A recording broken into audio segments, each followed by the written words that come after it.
Natalia, Joyce, Sabrina, and Anna, they're ready to rock. The waiting room where art and AI unlock. Welcome to the future where the stars align. The stage is set, it's time to shine. Breaking boundaries, breaking the law.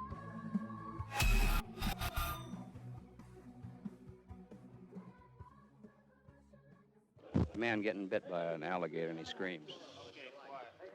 Stood out towards me. Okay, right. Hi everyone, welcome to the new project, Generation AI, the Waiting Room series. This is our new TV reality show that we are putting together to help us explore artificial intelligence, and we are going to do it on a specific project we're working on. We all are theater artists, and we are experimenting with artificial intelligence, which seems like not many people do in our field. We want to put our hands on this new technology to make it work for the humanity and make positive impact. My name is Natalia. I'm the director of The Waiting Room, the show that we are producing. And I'm also a writer of this show, which just so happens. In the depths of the mind, Natalia finds solace, creating worlds with love, experimental theater. I mean, each one has like a very different level of hostility. Natty is just like condescending as you know what. Can't say that on live TV. Oh my god, I sound so... Never mind. And this is Joyce, our mysterious guest. She has her own ringtone. Can we see Joyce on camera? Hi.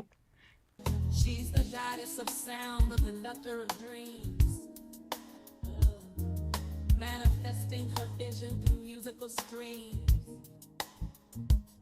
With every note, she's creating her destiny. She's the female producer, the one we all want to be.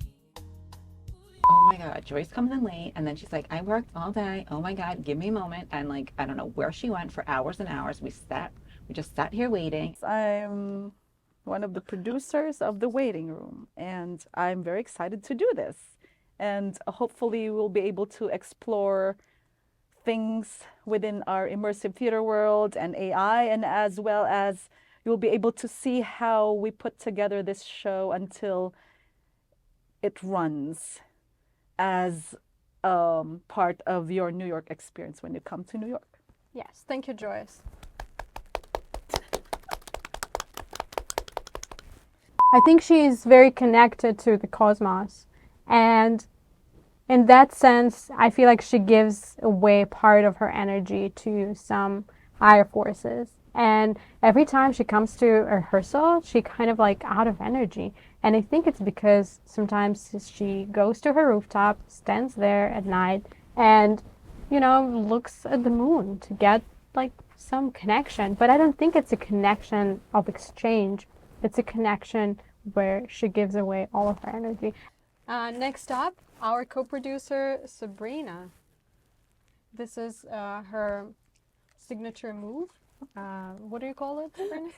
It's the pageant wave. Yeah, Miss Universe. Pageant wave. And also Sabrina is known in our collective as the Queen of the Snacks.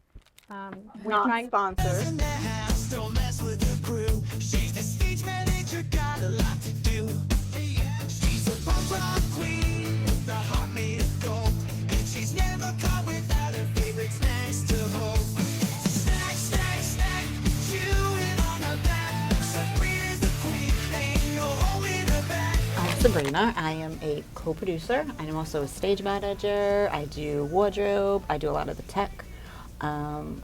People ask me, am I afraid that AI is going to take over my job and I won't be able to be employed as a stage manager anymore? And I can definitely say it's not. I think it's going to definitely make stage manager and more technical stuff a lot easier.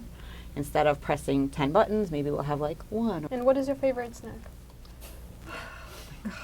Well, besides Joyce hanging out with her and the popcorn, I've gotten really, I like the popcorn a lot. I don't mind bringing the snacks. Sometimes people can get a little greedy, you know, especially Natalia when there's snacks on the table. She'll fill up a plate, go sit in the corner, eat it quickly, and then come back and fill up another plate. Unlike Joyce, who's just in your face chomping away, she doesn't care, you know. I know her favorite is popcorn, so I like to get her popcorn. And then there's Anna, who just like doesn't show up for like weeks and then knows like if there's going to be like really good food around or if there's an opportunity to be on camera, she's going to show up. But other than that, girlfriend is like MIA. Over here we have Anna, who has to squeeze in because we are in a very tight space. I love it when we're all in a tight space. You can squeeze in even. Amazing. Just roll in here. Tight spaces. I'm Anna. I am a performer mainly. I'm an actress, dancer, singer. I'm also a translator and an educator. And recently I've been producing a couple of shows, including co-producing with these lovely ladies this event, this show. Actress, dance interpreter, she's got it all, got it all. So many degrees, she's never gonna fall. She's moving to the rhythm. And because I was producing another show, I also happened to be involved with the light board. Somehow I got to run the lights for my entire 18 shows of an off-Broadway production we just wrapped. And going back to AI, I certainly hope that AI would, in the nearest future, help us make the whole lighting experience exponentially easier, because I could definitely benefit from that. And back to Natalia. You're allowed. And we are all co-producers of The Waiting Room, which is our show that's hopefully coming out by the end of the first season of this TV show. Hi. This is us. This is us waiting. And waiting. And waiting again. And waiting for something else. And waiting for each other.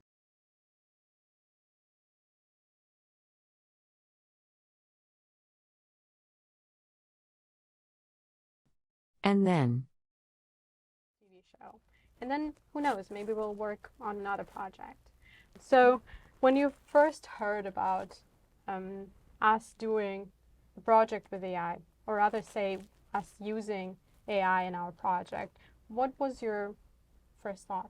So I was like, oh, this is interesting. I'm kind of using it already with images that I post on social media. And I kind of use it already in some things in my work as an arts administrator.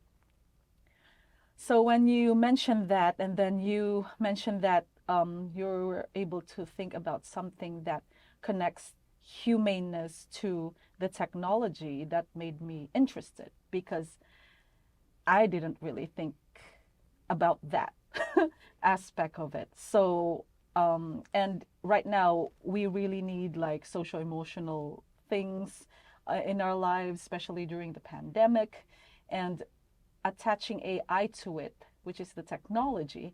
I think it's very interesting and important, so that we can mesh both together.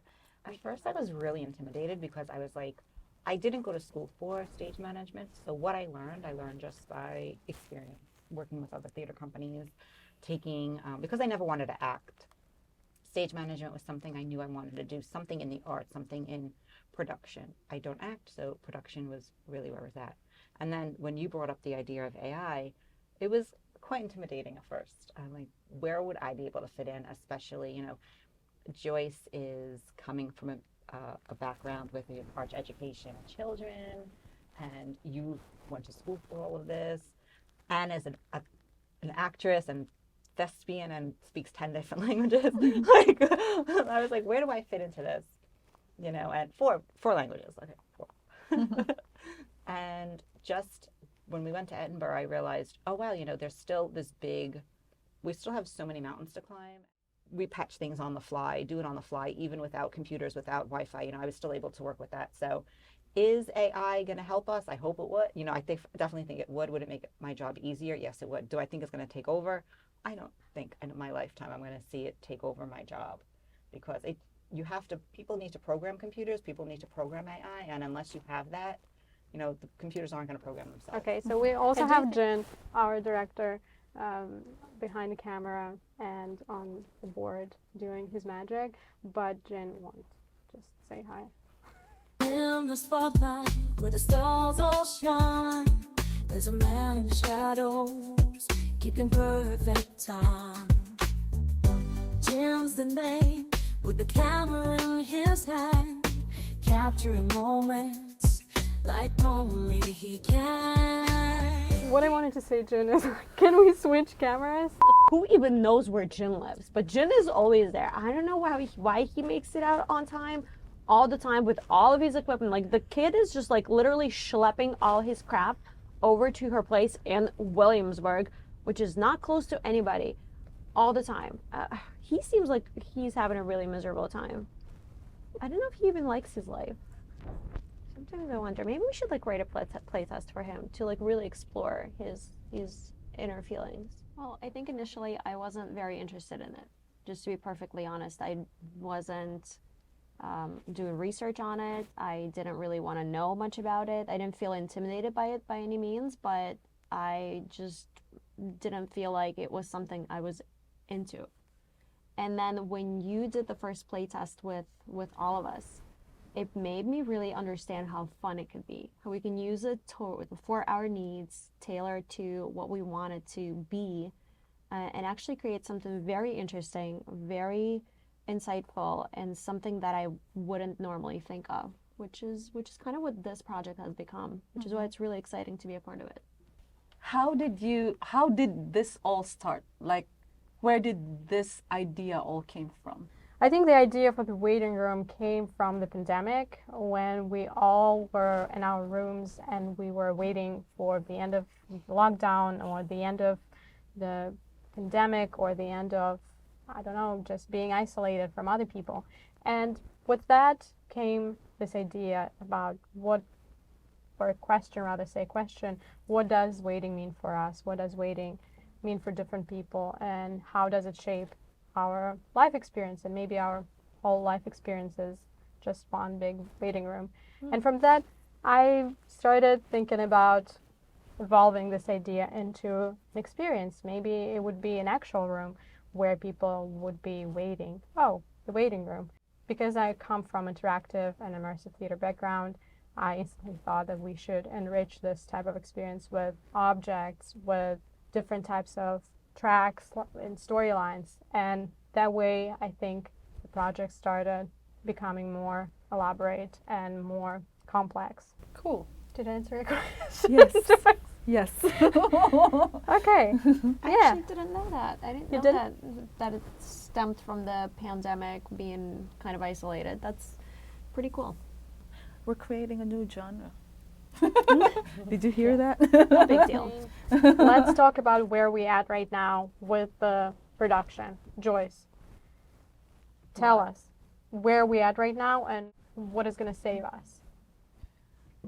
We need money. That's what's going to save us. I just hope that when I say give us money, give us money, give us money, when we say it 3 times, there's some kind of magic that happens. It's just something that I think the universe will provide. And we're still applying for grants and things. So if you are in charge of approving grants, if you see the waiting room on the application, better approve it. Otherwise, you're going to be missing out on this. You're going to regret it. Oh, and then, go to our website, thewaitingroomnyc.com, and donate. She sometimes does things differently, and I cannot get a grasp of what is that she's getting, but it's, it's something. Do you hear it? Yeah, that's what she does. But I mean, look what we've done in a year. Look how far we've gone.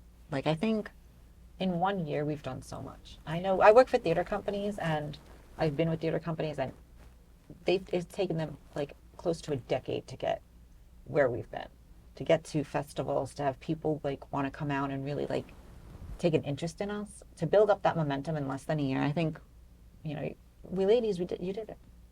So if you could recap some of the most fascinating events, and we have to say that we've been together for about a year. Working on this. Working Working and on knowing, this. not Yeah. knowing Yeah. each We other know each other for a bit longer. for almost 10 years, a decade. I've known you longer, please. Yes. 3 most memorable or most, I guess, Notable. breakthrough things, notable things that we've had in the past year. What would those be? Edinburgh. Edinburgh, definitely. Okay, so right now we are checking our venue, testing all of the equipment here. We have Joyce, who is who is experiencing turbulence, but she also tried to get us a poster.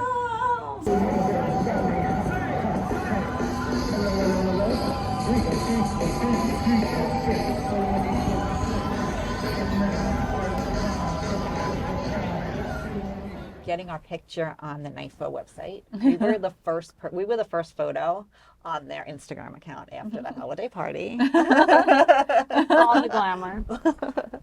And the third is when you did the in-person, pitch for, fiscal sponsorship. I think it was a team collective, and I think we all added so much to that presentation.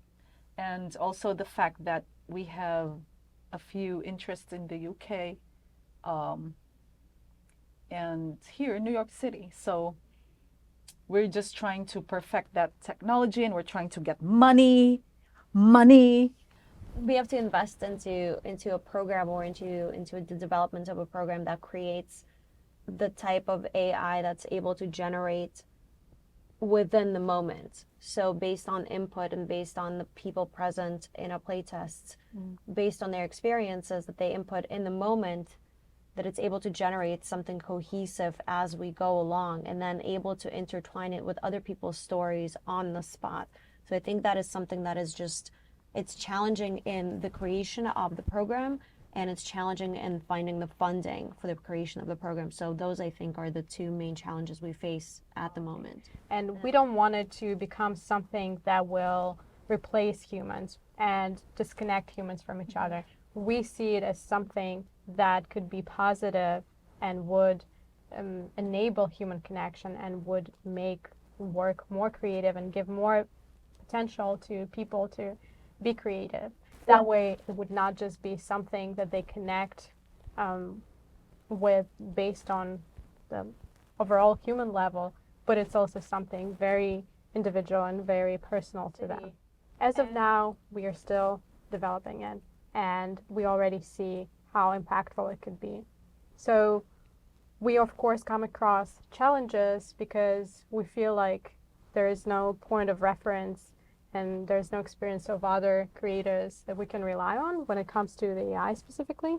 But we have a great community of other artists who work in the immersive theater and who are also incorporating technology into their shows. We have the playtest coming up. We have the playtests, and we have a couple of grants probably that are due. And submissions, festival submissions. Joyce, you're working on the submissions the most. What has been your challenge with that? At this moment, just like what Anna said, like we're trailblazers in this kind of like field. So people are not sure about us. So they're not sure what it is. It's like, is it an art? Is it an AI? So it's like we're trying to like discover more places to submit to as, are we a tech startup? Are we, is it just an, not just, but like is it a theatrical experience? So we're in between all those things. It encompasses all these things. So that's the challenge right now. And we are here to show them. And it's so funny how one of the developers even asked, why are you guys doing this? Which one? Remember, why are you guys doing this? Why are you guys doing this? I think it was more of like a question. Every time we create something, a development, we try to understand what is your why, why you're doing this, and what this solution is going to solve. Yeah, which is really great because like it means he was and he even mentioned, I haven't really worked on anything like this before, he said. So But I think it's a great question. Why are we doing this? that's what. Yeah. Why? Do you 'Cause- have an answer for like you personally? Why are you working on this? I feel like maybe it could potentially make me financially independent. Like this could be a really good investment of my time. But if it doesn't go anywhere, then it's like, oh my God, this is such a freaking waste of time. I can't. I see a lot of potential with this. Yeah. I see a lot of potential in many different fields. I think this could go into entertainment. This could go into medical fields. This could go into just psychotherapy. I think there's so many ways to branch out from here, and it's really exciting for me because of that. This is, I mean, you're forgetting the biggest part is we're all women here. This is completely, we're all women. We all have different theater backgrounds, all different immigrant stories. So having that even as a basis is just, it's amazing to be part of something like that. Not even the point that we're trying to find a developer, just that it was created by you and you shared this idea with us. You know, you brought us on board. You saw something in all of us that you wanted to, you know, bring aboard and be part of and let us be part of it. I want to be famous. Beginning something that is different, and I've always wanted to be involved in something like that. I'm very into like what Anna mentioned, healing, social emotional learning, stuff like that. It's part of it's like part of it. And then I was looking at like what I mentioned earlier. For some reason, I don't know why people are like categorizing tech as tech, just tech. And then things, yeah. And then also like, if it doesn't exist now, it doesn't mean that it won't exist in the future, right? So it's a good thing. And also, you know, to represent as women, represent my indigenous community. Well, that's what you weren't there when you left after the pitch. I compared us to even the talkies. During the turn of the century when the brothers Warner tried to vilify talkies, saying, oh my God, it's going to finish the movies. How can you add sound to anything? How can you add voice to anything? And look what it did now, you know. There's a whole sound department.